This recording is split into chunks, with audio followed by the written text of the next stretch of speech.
ويسر لي أمري واحلل عقدة من لساني يفقه قولي رب يسر ولا تعسر يا كريم. Assalamualaikum warahmatullahi wabarakatuh. Alhamdulillah, summa alhamdulillah, kita masih lagi diberikan kesempatan untuk menyambung pengajian kita. Hari ini kita akan bermula pada kitab atau pada perbahasan berkaitan nasakh, ta'rifun naskhi pada muka surat yang ke-96. Ta'rifuhu lughatan, ta'rif nasakh secara lughah. Wa amma an-naskhu fa ma'nahu lughatan al-izalatu. Nasakh ini maknanya dari segi lughah ataupun bahasa ialah izalah, iaitu menghilangkan. Nombor dua, kita lihat kat bawah, dia kata fahuwa jaizun aqlan. Nasakh ini, Imam Qalyubi dia nak kata hukum dia berlaku nasakh di dalam syariat. Imam Al-Qalyubi dia bukan cerita berkaitan dengan ta'rif bahasa. Kadang-kadang kalau antum baca dia punya hasyiah tu, kadang-kadang dia cerita tentang bahasa. Kadang-kadang dia bawa unsur-unsur balaghah. Tapi kali ini yang dibawa oleh Al-Imam ataupun Imam Al-Qalyubi ialah nak memaklumkan hukum nasakh berlaku di dalam syariat. Hukumnya adalah jaizun aqlan. Jaizun aqlan. Ia adalah perkara yang harus boleh berlaku. Li'annahu in kana al-mu'tabaru fi fi'lillahi al-maslahah fi fi'lillahi al-maslahati faqad tataghayyar. In kana al-mu'tabaru fi fi'lillahi al-maslahati. Betul ke tu? Kita baca tu. Nombor satu apa? وَالنَّاقِلُ كَمَا فِي شُرْبِ الدَّوَاءِ وَإِلَّا فَلِلْمَالِكِ أَنْ يَفْعَلَ مَا يَشَاءُ. Okey, faham. Dia kata apa? Kenapa benda ini jaizun aqlan? Antum jangan keliru Jangan kita sentiasa bergerak dalam ilmu usul fiqh dengan usuluddin. Jadi bila dia kata jaiz aqlan, kita kena lihat balik konsep akidah kita. Jaiz aqlan tu apa? Ia boleh berlaku kerana muta'allaq dia, benda yang berubah itu adalah makhluk. Okay, benda yang berubah itu adalah makhluk. Benda ni senang kita nak faham. Kalau kita memiliki sumber ataupun fondasi akidah yang jelas. Kalau kita tidak memiliki asas ataupun usuluddin yang jelas, mungkin kita tertimbul tanda tanya, kenapa ada nasakh? Syariat kita kan Allah, kan Tuhan tu maha alim, maha qadir, maha aziz, hakim. Kenapa pula dia ada perubahan? Tetapi kalau kita lihat pada perubahan itu, iaitu panggil muta'allaq. Yang berubah tu Allah ke, yang berubah tu hukum pada manusia? Kalau kita tanya balik, yang berubah tu apa dia? Hukum Allah ke, pendirian Allah ke, ataupun hukum pada manusia? Dia panggil muta'allaq. Yang berubah tu adalah muta'allaq, makhluk. Bila Allah berkuasa menyuruh, membatalkan. Allah berkuasa menyuruh ataupun mengharamkan. Yang menjadi mengharamkan tu siapa? Itu dia panggil muta'allaq. Itu adalah makhluk. Allah kata kalau puasa itu yang wajib ialah 10 Muharram. Bila Allah nasakh, yang wajib ialah Ramadan. 10 Muharram ke, puasa Ramadan ke, siapa yang puasa? Manusia. Jadi yang berubah tu, muta'allaq itu adalah mumkinat, makhluk. Kalau makhluk yang berubah, tidak ada masalah. Sebab makhluk pun namanya mumkinat. Apa mumkinat ini? Memang boleh berubah. Allah yang merubahkan, Allah yang murajjih perubahan tersebut, Allah yang memberatkan perubahan tersebut. Melainkan kalau Allah menukar pada diri dia. Allah dulu berkuasa, hari ini tak berkuasa. Itu memang benda yang mustahil. Tapi kalau benda tu muta'allaq tu pada syariat kita, syariat tu pula tertakluk kepada perbuatan manusia, tidak ada isu nak berubah, silakan berubah. Nabi Musa, kaum dia lain pula, dia punya ta'rifan najis ataupun membersihkan najis. Umat Muhammad SAW lain pula ta'rifan najis dan juga cara pembersihan najis. Itu tidak ada masalah sebab muta'allaq dia, yang kesan perubahan itu berlaku pada makhluk. Dan makhluk ni memang menerima perubahan. Jadi tidak ada isu, memang jaiz pun. Li'annahu in kana al-mu'tabaru, Kalau kita lihat pada apa yang kita ambil kira itu fi fi'lillahil maslahah, pada perbuatan Allah itu ada padanya maslahah. Okey. Fi fi'lillahil maslahatu. Macam tu bacaan in kanal mu'tabarul maslahatu. Kalau kita baca in kanal mu'tabaru al maslahatu, memang kita kena kita panggil mutabiq antara maslahah dan juga mu'tabar. Tapi bila ada dia panggil sebagai jumlah ataupun kalimah yang mu'tadidah fi fi'lillah, maslahah tu dia tak lagi perlu mutabiq dengan mu'tabar. Jikalau yang diambil kira itu ialah kemaslahatan pada perbuatan Allah, faqad tataghayyar, ia boleh berubah. Okey, sebagaimana fi syurbid dawa, pada meminum ataupun makan ubat. Wa illa, jika tidak, falil maliki ay yaf'ala ma yasha, untuk apa? Untuk pemilik, untuk Tuhan itu boleh buat sahaja apa yang boleh, apa yang dikehendakinya.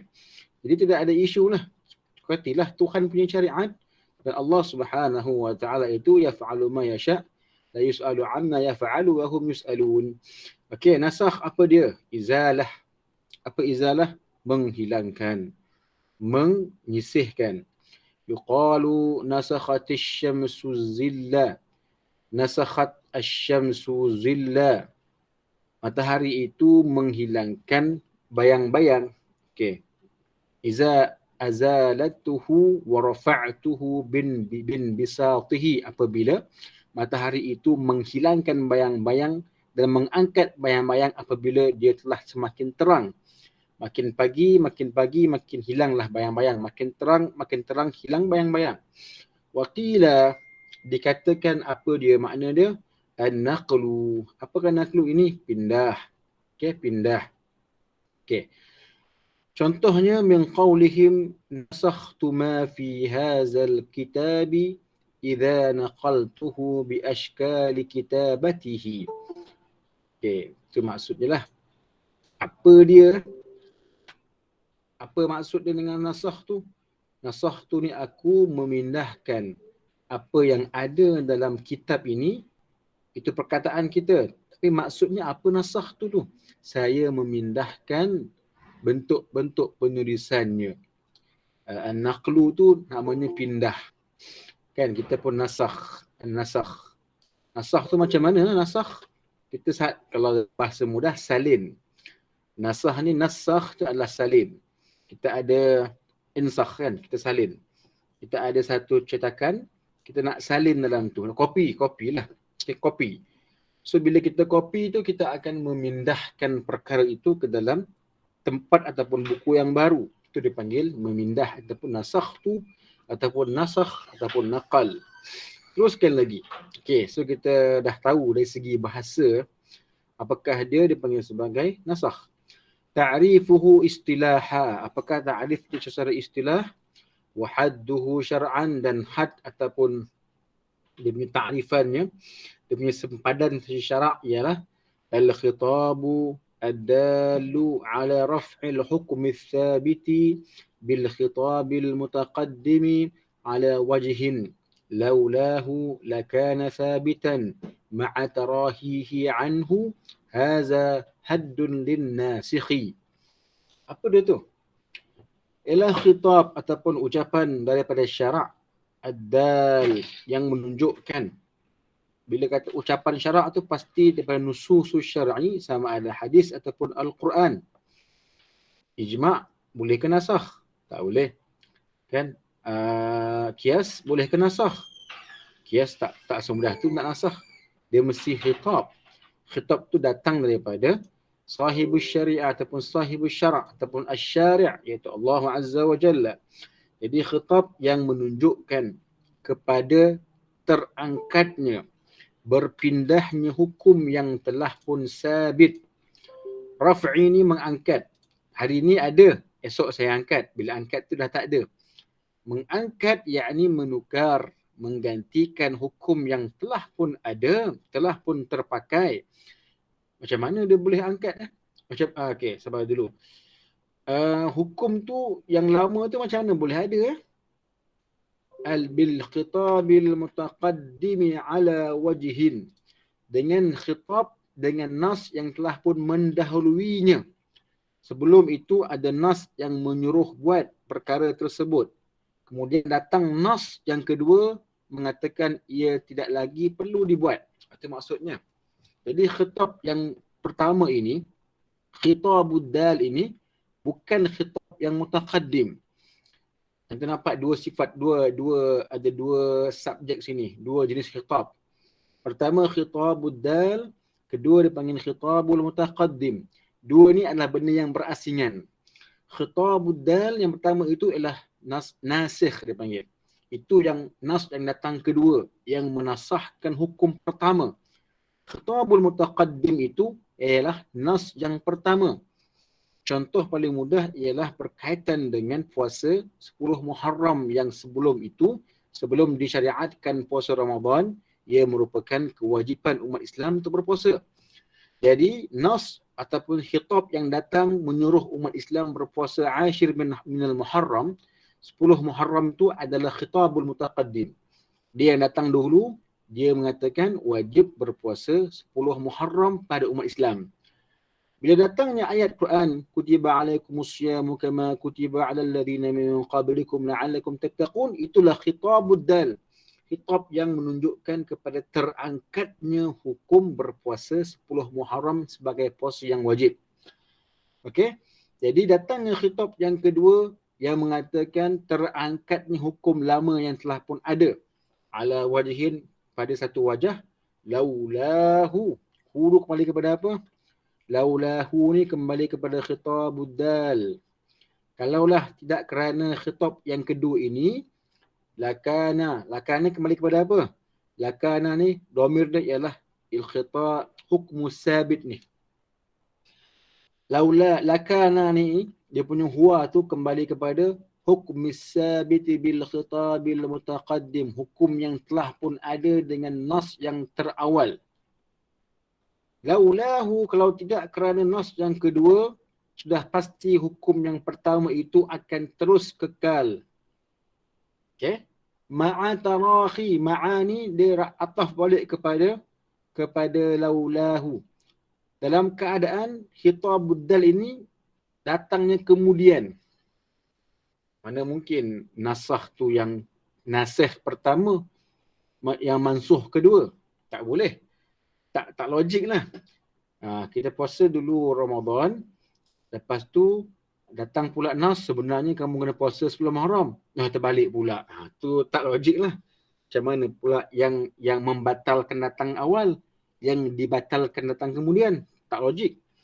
Jadi dalam hal ini, dalam bab nasah memang perlukan kepada rentetan. Kena ada tertib. Yang pertama khitab mutaqaddim. Yang pertama ialah hukum yang pertama yang kita kena buat dengan nas yang pertama. Kemudian datangnya nasikh yang menasahkan, yang memindahkan, yang memindah hukum yang pertama itu dengan khitab yang baru. Khitab yang baru itu ataupun nas yang baru itu tarahi anhu, mesti lewat daripada hukum yang pertama. Okey? Kalau dahulunya kita katakan perempuan itu wallati ya'tina al-fahishata min nisaikum fastashhidu 'alayhinna arba'atan minkum fa in shahidu fa amsikuhunna fil buyut hatta yatawaffawna al-maut. Sebelum perempuan yang dah berkahwin itu disabitkan zina, hukum yang awalnya ialah fa amsikuhunna fil buyut hatta yatawaffawna al-maut. Kena kurung mereka dalam rumah sampai mati. Tetapi itu hukum pertama. Itu dipanggil khitab mutaqaddim yang mengatakan perempuan yang terlibat dalam fahishah ditaksirkan sebagai zina, okay, hukuman dia ialah perlu diimsak, habas, kurung dalam rumah sampai mati. Itu khitab yang mutaqaddim, itu hukum yang sedia ada. Kemudian datang khitab surah An-Nur mengatakan az-zaniyatu waz-zani fajlidu kulla wahidatin minhuma mi'ata jaldah. Yang berzina lelaki perempuan kena sebat 100 kali. Datang pula hadis kalau dia dah kahwin dia kena rejam dan sebagainya. Itu ialah hukum yang kedua yang menasahkan hukum yang pertama, iaitu hukuman dia dikurung dalam rumah. Okey. Tapi hukum yang kedua itu, yang az-zaniyatu waz-zani itu mesti tarahi, mesti datang kemudian. Kita tak boleh gambarkan datang lagi awal. Macam mana pula kamu kata kamu nasih, kamu ni menasahkan, kamu datang dulu. Tak boleh, tak logik. Kan tak logik. Macam mana boleh ada Perdana Menteri yang ke-8 sebelum adanya yang ke-7. Kita sekarang ni Perdana Menteri yang ke-8. Tiba-tiba datang pula, saya datang 8 nanti pula, saya yang ke-7 sebenarnya. Pelik. Tak payah terima lah. Kenapa pula yang ke-7 pula? Lain 8 lah. Kita nak ke-9 lah ni, tak lama lagi. Contohnya. Jadi, kenapa tak ikut sequence? So, nasah mesti ikut sequence. Yang kena mansuh yang awal, yang menasahkan, membatalkan datang kemudian.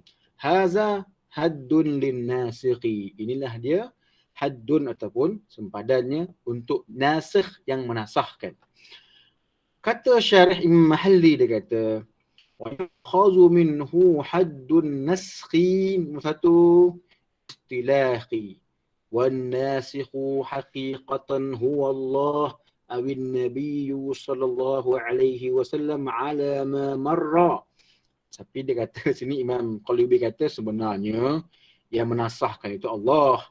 Nas tu sebenarnya secara sababi je. Nas tu yang Allah kata kutiba alaikumusiyam tu sababi je. Yang penasah sebenarnya haqiqatan huwa Allah. Kita sedia maklum lah. Okey. Dia kata wa yu'khadhu minhu haddun naskhi. Diambil daripadanya, itulah dia merupakan had ataupun sempadan kefahaman tentang nasakh. Bi'annahu, apa dia? Raf'ul hukmil madhkuri bikhitabin ila akhirih. Mengangkat hukum yang telah pun disebutkan yang pertama dengan khitab yang datang kedua sampailah habis. Okey. Ai raf'a ta'alluqihi bil fi'li, mengangkat ta'alluq dia dengan perbuatan. Apa dia tu? Aiful mustaqbal la bizatihi ta'ala fa innahu qadimun la yumkinu raf'uhu. Hukum tu diangkat ta'alluq dia. Tadi anak kata muta'allaq. Yang diangkat tu hukum kamu buat apa? Yang diangkat tu hukum perempuan tu kena hukum berzina. Yang diangkat tu hukum tak payah puasa lagi 10 Muharram tapi wajib berpuasa Ramadan. Itu muta'allaq. Itu benda yang diangkat. Tapi bukan yang mengangkat tu hukum yang qadim yang Allah sebutkan tu. Bila Allah sebut dalam Quran, fa'amsikuhunna fil buyuti hatta yatawaffahunna al-maut. Dalam surah An-Nisa. Benda tu, kalimah tu qadim. Kan? Qadim kan? Kalimah tu qadim. Kan Al-Quran kan qadim. Qadim ni apa? Kalau qadim ni benda yang tidak ada permulaan. La bidayah. Tapi kalau dia angkat hukum itu, adakah maksudnya mengangkat kalimah Quran tu yang qadim? Adakah menghilangkan yang qadim? Mana mungkin. Qadim ni bila la bidayah wala nihayah. Bila kalimah itu qadim, dia tidak ada permulaan dan tidak ada pengakhiran. Tapi bagaimana pula kamu kata ayat tersebut telah pun dimansuhkan? Yang mansuhkan tu ta'alluq dia. Ta'alluq dia. Apa ta'alluq dia? Apa yang disebut oleh nas tersebut. Nas tu kata dulunya hukum perempuan yang fahisyah ini kurung dalam rumah. Tu muta'allaq dia. Lah ni kata kalau berzina kena sebat 100 kali. Itu yang berubah. Bukan nas tersebut. Nas tu qadim. Ayat Quran tu qadim. Tak mungkin qadim tu boleh dimansuhkan. Itu benda yang mustahil. Mustahil lah. Tak boleh. Seperti fahaman setengah firaq Syiah mengatakan nasakh ini menunjukkan bidat. Allah tu ada bidat. Bidatnya baru tahu. Allah mula-mula buat hukum macam ni. Lama-lama baru dapat idea. Oh, macam kajian vaksin ni lah. Macam pun kajian COVID ni lah. Macam-macam benda baru dia explore. Benda baru. Itulah manusia kan. Kita bukan Tuhan. Everyday akan ada benda baru yang kita explore. Itu panggil bidat. Baru nampak. Oh, macam ni punya. Tapi Tuhan tak macam tu. Habis, nasahnya kenapa macam tu? Itu berubah pada ta'alluq ataupun pada muta'allaq dia. Perbuatan yang makhluk tu. Bukan Allah tu. Allah tu tidak ada nasah, tak ada mansuh. Pada nas syarak tak ada nasah, tak ada mansuh secara hakikat. Kerana nas syarak kesemuanya adalah qadim. Okay, qadim. Fakharaja biqawlihi, maka terkeluarlah dengan perkataannya itu as-sabiti bil khitab raf'ul hukmi as-sabiti bil bara'atil asliyati. Maka bila disebut dalam takrifan atas ni, hukum yang sabit dengan khitab ataupun nas yang terdahulu, maka terangkat ataupun tak kira hukum yang diangkat sebab bara'ah asliyah. Apa bara'atul asliyah ini? Okey. Bara'ah asliyah ni kalau kita baca bawah, ia merupakan ka'idatun kulliyah. Bara'atul asliyah ini dalam mazhab kita dipanggil nama istishab. Istishab ini dalam kaedah fiqh al-aslu baqa'u makan ala makan. Iaitu dipanggil perkara itu secara asal ni, in original ni adalah merupakan perkara yang terlepas daripada sebarang ta'alluq, terlepas daripada sebarang liability. Okey, ai adama taklifi bi syai'in, iaitu tidak ada sebarang liability dengan sesuatu apa pun. Nombor 4.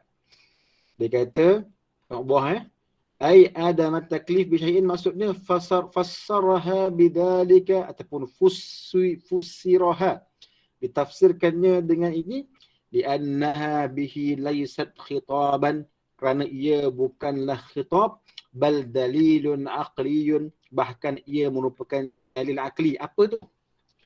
Ni benda ni walaupun syarah Imam Mahalli kita baca kejap.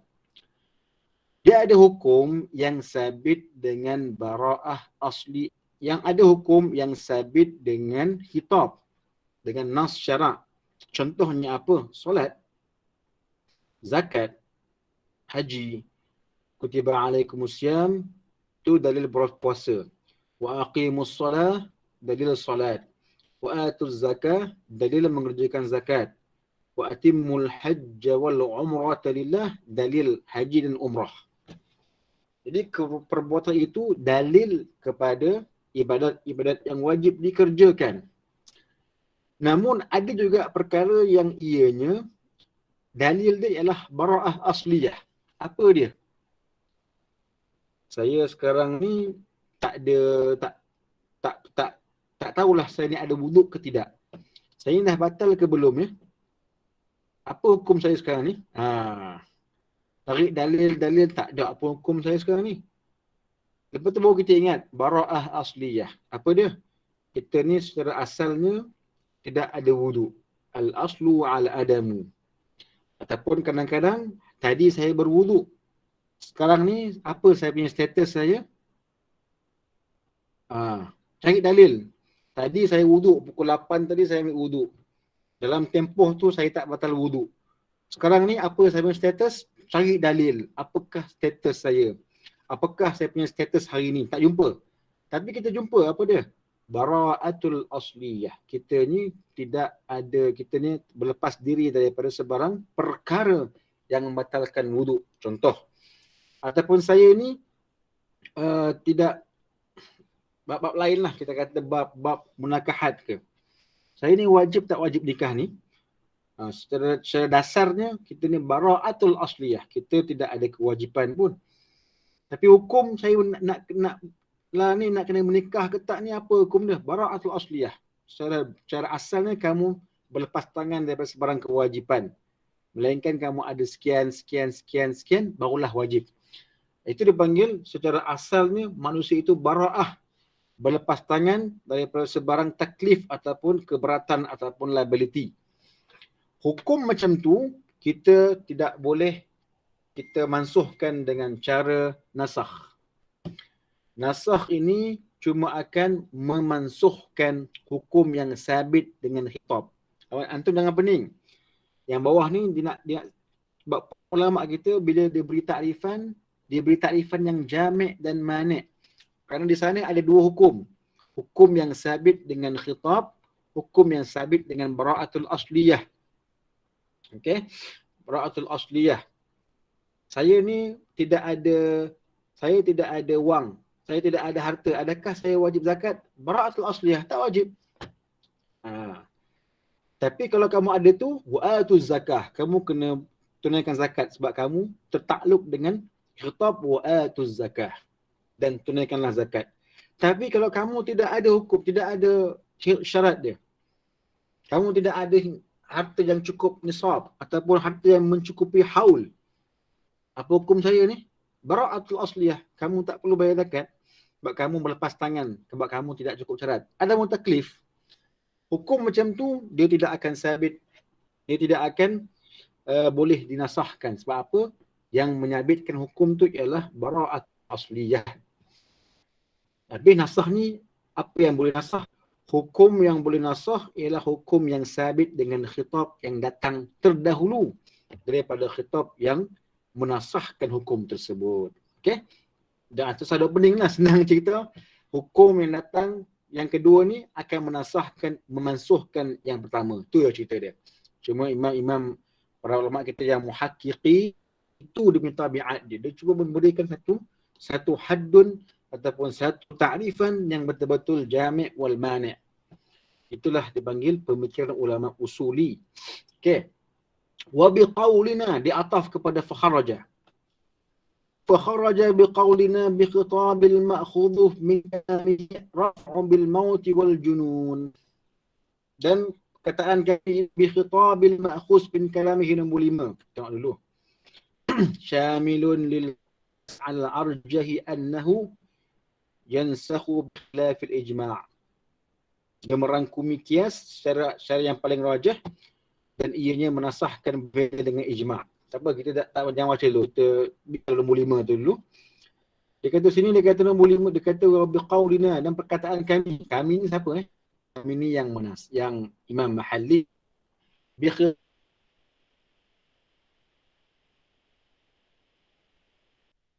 rafu'u bil maut bil junun, dan diangkat dengan kematian dan junun. Ini tak termasuk perkara yang pun diangkat dengan kematian dan juga dengan gila. Wa biqaulihi ala wajhin ila akhirih ma law kana al-khitab al-awwal maghiyan bighayatin aw mu'allan bima'na wa saraha al-khitab al-thani bimuqtada dhalika. Okey. Ala wajhin ila akhirih. Maksudnya wabiqaulihi, maksudnya sekarang ni Imam Mahalli nak menterjemahkan apa yang dimaksudkan dengan ala wajhin Imam Haramain ni atas ni, yang bold ni. Ala wajhin laulahu lakana sabitan ma'a tarakhihi anhu. Di atas satu wajah, kalaulah tidak kerana dalil yang kedua, maka hukum tu akan kekal. Okey. Apa maksudnya? Imam Mahalli cuba memberi gambaran. Ma law khitabul awwalu ma'in bighayatin aw mu'allalan bima'na. Ini sekiranya khitab yang pertama itu memiliki didatangkan kerana bermatlamatkan dengan satu matlamat ataupun disebabkan dengan makna tertentu. Okey. Maksudnya apa? Maksudnya kalaulah hukum tertentu itu datang, lau kana al-khitabul awwalu, kalaulah khitab yang pertama itu pun ada matlamat tertentu ataupun ditaklilkan ataupun disebabkan dengan sebab ataupun makna tertentu. Okey. Apa cerita kat sini? Apakah Imam Mahalli cuba menghuraikan kalam Imam Haramain? Kita patah balik pada kata Imam Haramain. Khitab yang menunjukkan kepada katnya hukum yang sabit dengan khitab yang kedua pada satu wajah, kalaulah tidak kerana khitab yang kedua itu, sudah pasti hukum yang lama akan kekal. Hukum yang lama itu ia merupakan sabit dengan ghayah ataupun matlamat tertentu ataupun ditaklilkan dengan makna-makna tertentu. Okey, itu dia panggil sebagai. Maka wasahal khitabus sani bi muqtada zalika, dan khitab yang datang kedua itu akan kepada perkara. Okey. Jadi inilah poin atau perkara yang kita kena lihat ataupun kita kena faham. Secara mudahnya, kalau kita lihat pada syarah ataupun pada matan yang bold itu, sudah kita faham nasah ni apa ya. Hukum yang kedua datang, dia mengangkat hukum yang pertama. Okey. Kalau dah tidak datang hukum yang kedua ini, dah pasti hukum yang pertama itu, sama ada hukum pertama itu ada matlamat yang tertentu ataupun ditaklilkan, disebabkan dengan makna tertentu, akan kekal. Dalam keadaan hukum yang kedua itu datang lewat daripada hukum ataupun khitab yang pertama.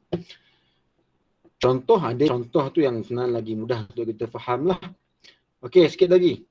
Nasah ni agak, walaupun dah pukul 10, sikit-sikit lagi. Kita tak puas hati sebab ada yang sangkut sikit. فَإِنَّهُ لَا يُسَمَّى نَاسِخًا, sungguhnya tidak dinamakan nasikh, penasakh untuk yang pertama. Tidak dinamakan hukum yang kedua itu penasakh yang pertama. Contohnya ayat إِذَا نُودِيَ لِلصَّلَاةِ مِنْ يَوْمِ الْجُمُعَةِ فَاسْعَوْا إِلَى ذِكْرِ اللَّهِ وَذَرُوا الْبَيْعَ. Bila diserukan kepada kalian untuk mengerjakan solat pada hari Jumaat, maka bersegeralah kamu kepada zikir kepada Allah ataupun solat, dan tinggalkanlah jual beli. Fatahrimul bai'i maghiyan biinqida'il jumu'ati. Maka pengharaman jual beli itu matlamatnya ataupun berterusan sampai kepada habis Jumaat. Fala yuqal, dan jangan dikatakan inna qawlahu ta'ala, firman Allah Subhanahu wa taala, fa iza qudiyatis salatu fantashiru fil ardi wabtaghu min fadlillah. Apabila telah pun kerjakan solat Jumaat, berjalanlah kamu di bumi ini mencari akan kelebihan dan nikmat Allah. Jangan kamu kata ayat nombor 10 ini sebagai nasikh yang pertama. Nasikh yang pertama mana? Ayat nombor 9 tu. Bahkan tetapi ayat yang ke-10 ini adalah merupakan bayana ghayatat tahrim, menerangkan matlamat pengharaman tersebut. Tengok kita baca betul-betul. Kita bukan baca contoh ni, ini nasa mansuh. Cuma nak katakan jangan kita keliru. Awak baca ayat ke-9 tu. Apabila diserukan kepada kamu untuk pergi solat Jumaat, maka berserulah kamu untuk kepada Allah dan meninggalkan jual beli. Di situ apa yang kita faham, bila dah azan yang kedua dalam mazhab Syafi'i, kita lagi buat jual beli, ia lara, ia akan melalaikan kita untuk mengerjakan Jumaat, dan pengharaman jual beli itu adalah untuk kita boleh menunaikan solat Jumaat. Marian bermatlamatkan untuk kita inqidha, menghabiskan kita punya Jumaat. Fala yuqal, dan tidak dikatakan inna qawlahu ta'ala, firman Allah lepas tu, fa idza qudiyatis salatu fantashiru fil wabtaghu min fadlillah. Apabila telah kamu kerjakan solat, maka bertebaranlah kamu di muka bumi ini. Ayat nombor 2 ini bukanlah menasakh yang pertama. Macam mana pula boleh jadi nasakh? Apa yang tengok kita lihat? Tengok tu, perkataan solat tersebut. Apabila dipanggil solat, kamu tinggalkan jual beli. Jual beli itu kena tinggalkan kerana untuk mengerjakan solat Jumaat. Bahkan kalau kita baca illah kepada haraman jual beli pun supaya tidak melalaikan kita untuk hadir berjumaat. Bila ayat kedua tu kata apabila telah kamu kerjakan solat. Ayat pertama kata kena tinggal jual beli, buat solat. Ayat kedua kata buat solat boleh pergi jual beli. Jadi maknanya ayat kedua ni nampaknya macam dia lawan yang pertama. Apa lawan tu? Ayat pertama suruh pergi solat, tinggalkan jual beli. Ayat kedua dah solat, pergi jual beli. Jadi kita pun kata, ayat kedua ni maknanya macam nasah. Kenapa? Kalau dah kena azan, kita terus solat lah. So kita boleh jual beli. Tidak. Ayat pertama itu marian matlamat dia untuk kita tinggalkan jual beli dan infakkan masa kita untuk mengerjakan, menghabiskan Jumaat. Bukan bila kamu dengar azan, terus solat, boleh jual beli. Bukan macam tu. Kalau kata nasih, itu maksud dia. Apa dia? Kalau kamu dah beli. Ayat pertama kata apa?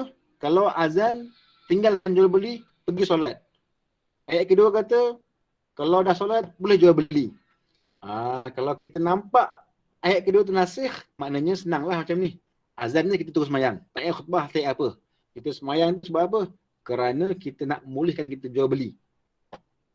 Sedangkan ayat yang nombor 9 itu maknanya untuk kita meninggalkan jual beli supaya kita boleh inqidha', kita boleh menghabiskan masa seterusnya untuk difokuskan kepada Jumaat.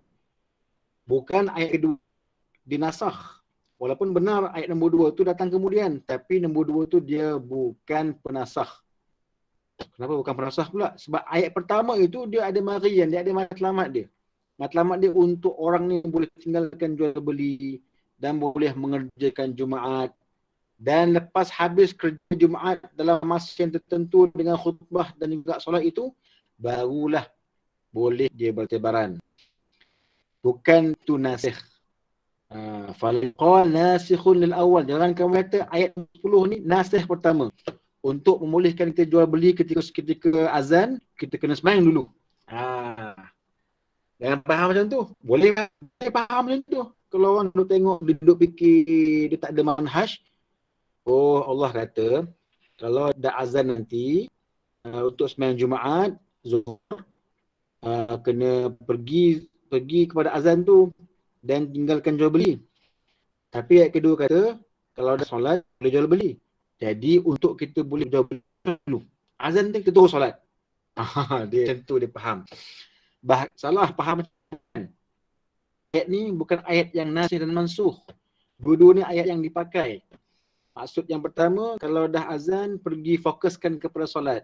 Dah habis azan, dah habis khutbah, dah habis solat, barulah kamu boleh keluar dan fantashiru fil ard, bolehlah kamu pergi kepada bertebaran untuk mencari rezeki Allah. Jadi ayat nombor 9 bukan nasah, ayat yang ke-10 bukan nasah. Bahkan nombor 10 tu dia menerangkan pula kenapa haramkan jual beli tu. Okey. Tak cukup lagi, kita habis sikit lagi. Supaya kita tak tergantung fahaman kita. Juga dengan firman Allah yang kedua, wa hurrima 'alaikum saydul barri ma dumtum huruma, dan diharamkan kepada kamu haiwan buruan yang daratan selagi mana kamu berada di tanah haram. Okey.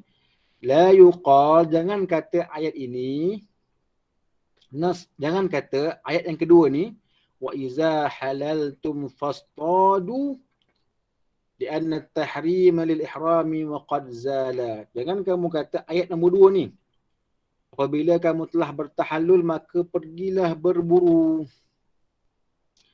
Di anna at-tahrim lil ihrami wa qad zal, kerana pengharaman kerana ihram telah pun hilang. Baca betul-betul Ayat pertama kata jangan kamu ini mengambil binatang buruan daratan selagi kamu berada di tanah haram. Madumtum huruma. Ayat kedua kata wa iza halaltum fastadu. Bila kamu telah pun bertahallul, boleh berburu. Jadi kita kata, oh maknanya boleh kita berburu haiwan tanah haram ni, yang penting tahallul dahulu. Tidak. Sebab ayat yang kedua tidak ada kena-mena ayat pertama. Ayat pertama ceritakan haiwan buruan di tanah haram. Ayat kedua ceritakan status kita yang telah, kalau dah berubah daripada berihram kepada tahallul, kita boleh berburu. Tapi bukan juga berburu pada haiwan di tanah haram. Lianna tahrim, cuma ayat kedua ni, Maidah nombor 2 ni, nak ceritakan pengharaman berburu untuk orang ihram telah pun hilang. Tetapi bukan nak kata boleh berburu binatang daratan di tanah haram. Faham Ini bukan nasakh mansukh. Sebab ayat yang pertama kata kedudukan kamu memang diharamkan kamu ini, wa hurrima 'alaikum saydul barri ma dumtum huruma wattaqullaha alladzi ilayhi tusyarun. Ayat apa tu? Ayat yang sebelum ja'alallahu al-qa'atul haram. Maknanya diharamkan kepada kamu sebarang binatang buruan daratan selagi berada di tanah haram. Tak kisahlah kamu ni orang yang berihram ataupun tidak. Ayat kedua menceritakan status kita. Kalau kita telah pun bertahallul, kita boleh berburu. Tapi bukan berburu haiwan buruan di tanah haram. Itu maksud dia. Okey, bukan itu maksud dia. Jangan kamu kaitkan keduanya. Kerana ayat nombor 2 ni, Maidah nombor 2 ni untuk menceritakan pengharaman berburu pada orang yang berihram telah pun hilang. Tetapi bukan izin untuk berburu haiwan buruan daratan di tanah haram. Okey, itu. Jadi kedua-dua ayat ni jangan dikeliru. Memang kita tahu, kita clear benda ni, kita dah baca hukum fiqh. Tapi kalau kita cuma deal dengan nas, benda ni akan mengelirukan kita. Betul ke ayat nombor 96 tu dah dinasahkan nombor ayat nombor 2 ni? Ayat nombor 2 kata kalau kamu dah tahallul boleh berburu. Yang pertama kata tak boleh berburu. Tak boleh berburu binatang buruan di tanah haram. Ayat kedua, matlamat dia ialah haram berburu pada orang ihram tu dah hilang. Pada binatang tu tetap kekal kan. Tak boleh lah binatang buruan tanah haram tak boleh. Sama ada kita muhrim ataupun kita ni orang yang halal. Okeylah. Ataupun tidak berihram.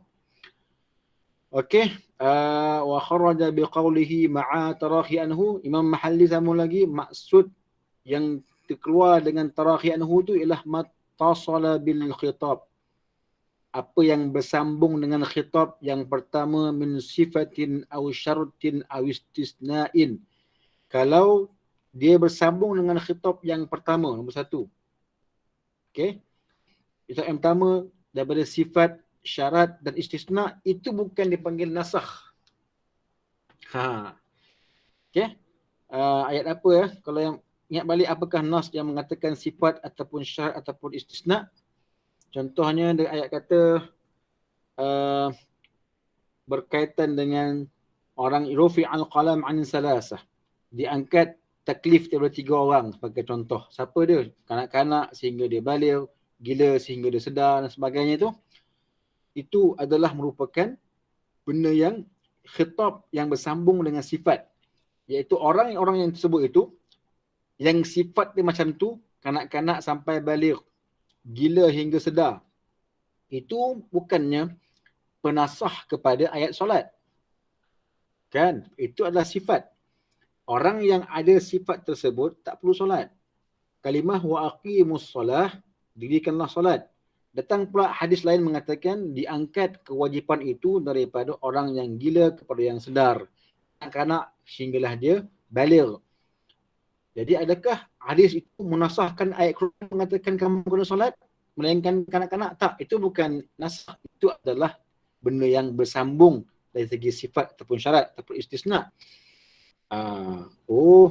Tadi Allah kata kena kerjakan solat. Datang pula hadis kata melainkan kanak-kanak dan orang gila. Jadi hadis yang kedua nasahkan. Bukan. Hadis kedua itu adalah hadis yang menerangkan sifat ataupun syarat dan sebagainya. Jadi kena beza di antara nasikh ataupun nasakh dengan syarat ataupun sifat. So, benda yang datang kemudian itu bukan berbentuk syarat, bukan berbentuk sifat, bukan berbentuk pengecualian. Tapi dia didatang kemudian, khitab yang datang kemudian itu, hukum yang datang kemudian itu adalah hukum yang tersendiri yang menasahkan hukum pertama. Itu je point dia. Okey. Para ulama usuli macam ni lah dia cara dia memberikan takrifan. Agak detail lah. Kadang-kadang kita membaca pun macam mana nak baca ni. Tapi macam itulah cara baca dia. Sebab mereka cuba memberikan takrifan yang kemas supaya fahaman kita pada nasah tak bercampur dengan fahaman hampir serupa. Khitab untuk sifat ataupun syarat atau istisna. That's why kalau antum baca fiqh ni, antum baca buku fiqh, contohnya Al-Imam Al-Juwaini ada buat kitab Al-Jam'u Farqu. Kitab yang menghimpunkan dan membezakan. Dalam fiqh ada benda yang nampak sama, tak serupa. Tapi tak serupa, tapi sama. Kenapa macam tu? Sebab mereka memang diasah untuk memikirkan perkara dengan had ataupun dengan ta'rifan yang jami' dan mani'. Okey, itu dia. Tapi mudah-mudah faham, kita ambil dah matannya Imam Haramain ni. Ialah dalil kedua yang datang mengangkat dalil yang pertama. Kalaulah tidak ada dalil yang kedua itu, dah pasti akan berterusan hukum dalil yang pertama tersebut. Senang, itu paling mudahlah nak faham. Okay, and then lepas ni tengok contoh baru kita faham apa dia anwa'un naskhi fil Qur'anil Karim, jenis nasakh di dalam Al-Qur'anil Karim. Wallahu subhanahu wa ta'ala a'lam. Wassalamualaikum warahmatullahi wabarakatuh.